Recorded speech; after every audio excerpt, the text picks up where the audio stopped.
could you please introduce yourself and say who you are, what you study, where you are at, and where you're from? Hi everybody, my name is Riadh. I'm from Algeria. So those who do not know Algeria, it's in North Africa between Morocco and Tunisia. So basically I'm doing a PhD in Exeter, so it's a PhD in education. I live in Halls in Nash Grove, Block C. So if you ever want to join me here, you're most welcome. How do you feel about Exeter so far? Well, I've been in Exeter for a month, so it's a very lovely city, very calm, except the hills, because you've got so much hills and you have to be ready. But it helps you to keep you fit. So Exeter, as I said, is a very lovely city. The weather is nice. Sometimes it's cloudy, but it's not a big deal. What I like most is the University of St. Luke's, because I study there. Basically, there are two campuses, the St. Luke's and Streatham. So I study in St. Luke's, which is a very lovely campus, very old, and it feels that it has, a rich history because it's a very old one. So I didn't want to study in a very big cities like London or whatever. So I chose Exeter because, as I said, it's very calm and lovely. What would be the best thing and the worst thing about Exeter University? Okay, the best thing. I think the people, the students, the community, because I'm a postgraduate student, so I met loads of postgraduate students who are very mature and they have objectives in life, so it's very nice to meet those people from different backgrounds and who share the same interest as you, and you are in the same line, and you want to cross that line together. So I think the people here are very nice, they're very open-minded, and they just want to learn from each other, so that's the best thing I would say. Well, the worst thing, well, I wouldn't consider it as being worst, but I used to live in Canterbury.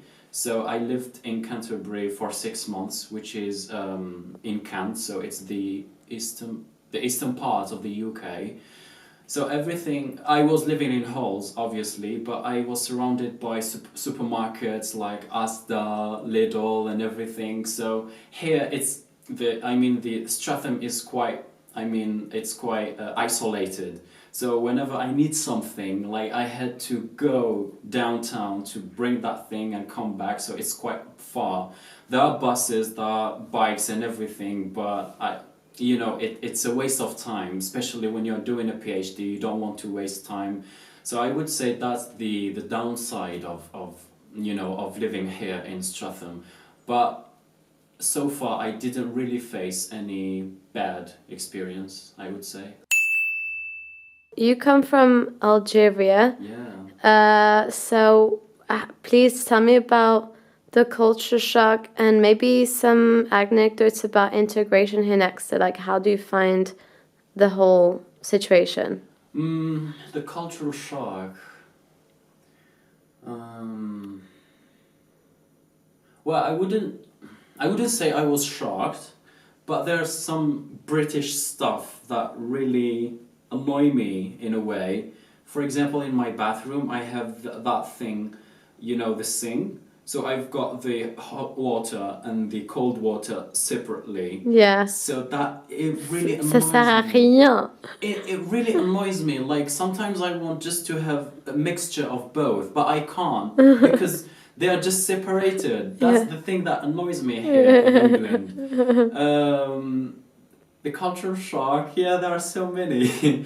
This morning I can tell a story. Yeah. This morning I was with my British friend, so he wanted to have his breakfast. So I brought him, milk with cereals. Yeah. So I poured the milk first, and then I gave him the cereals, and he was quite shocked because he told me we do the other way around. Like you put the cereals, and then you pour the quantity of milk that you want to drink, and then when he tasted the milk, he found it hot. So it was quite surprising for him because here in England they have cereals with cold milk, But in Algeria, actually, we make it hot, we heat it up, and Yeah. then we drink it with whatever, you know, cereals and... Yeah. So I wouldn't say that's a cultural shock, but these are the differences I noticed so far. They could be a bit silly, but they make a difference. Yeah, it's the little things that just add Yeah. up and makes you realize that, oh, I'm not home. Exactly. Yeah. How about like integration wise? I mean, there's this kind of stigma about Exeter University being quite, you know, Surrey-ish. And how do you feel about you coming from a different background, different ethnicity even, like feeling, how do you feel about here? I think to be integrated within a community, it's a role of two parties, like yourself and the other. So it doesn't really come from one person, it comes from both. I didn't really face any challenge to integrate myself within, you know, a community of practice, because I knew I would live for a long period of time in a foreign country with a different culture, with different people, you know, and you know, the UK is completely different from Algeria. So I was aware before moving to the UK that I have to integrate myself in order, you know, to have friends, you know, and that's the thing. So integration for me was easy in a way, because you have to be open-minded, you have to be respectful and tolerant. I live with people here from different cultural background, and the thing that, you know, unify us is respect and tolerance. So we come from different cultural heritage, but we are very curious to get to know each other. And even though, for example, I you know, in Algeria we are Muslims, we don't eat pork or whatever, but I'm really curious to, you know, to get to know people, you know, who have a different culture, how they cook the pork, you know, the different spices they use in pork. I don't really mind, because I'm just interested and curious, and that's life, you know, we are all different and we have to accept those differences and, you know, to respect each other. Just to sum up everything, to integrate oneself within society, you have to be respectful, tolerant and open-minded. And if you are not, you will have, you will face challenges. J'adore freaking preach. This is like fucking preach, man. Like, merci, ça c'est génial. Absolutely golden. Ça, c'est une partie de la vidéo que je crois que je vais mettre 5000 fois dans toutes les vidéos. Genre, il faut juste que tout le monde sache ça. But I was not expecting you to say that, so I'm super really? happy. I'm really happy. Yeah, me really too. Happy. I'm trying to put you in the worst mood. P1